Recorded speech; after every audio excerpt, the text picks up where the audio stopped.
Ġie iffirmat l-ewwel ftehim kollettiv għal ħaddiema tal-Aġenzija Komunità Malta li twaffqet f'Novembru tas-sena l-oħra. Il-ftehim li jkopri sal-2024 kien negozjat flimkien mal-General Workers Union u huwa riżultat tal-laqgħat kordjali fl-interess tal-ħaddiema u tal-Aġenzija. Fost il-benefiċċji il-ħaddiema se jaraw titjib fil-pagi u fil-kundizzjonijiet tax-xogħol. Komunità Malta hija responsabbli mill-amministrazzjoni u l-proċessar tal-affarijiet marbuta maċ-ċittadinanza Maltija. Il-kap eżekuttiv ta' Komunità Malta, Jonathan Cardona, spjega li dan il-ftehim kollettiv se jkompli jsaħħaħ ħidmet l-Aġenzija. Il-Ministru għall-Intern, is-Sigurtà Nazzjonali u l-Infurzar tal-Liġi Bajrin Camilleri spjega kif l-iffirmat ta' dan il-ftehim jixed kif l-attitudni tal-Gvern illum hija ferm differenti minn dik ta' gvernijiet oħra.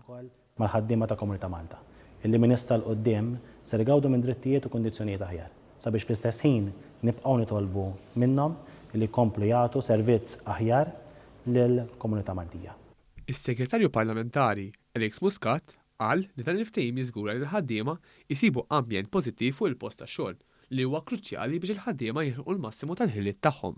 Ftehim kollettiv għall-Aġenzija Komunità Malta huwa l-ewwel ftehim kollettiv li jkopri l-ħaddiema ta' din l-Aġenzija li minkejja li mhijiex aġenzija li ilha ħafna snin teżisti, però hija aġenzija importanti ħafna minħabba l-ġid ekonomiku li toħloq f'pajjiżna.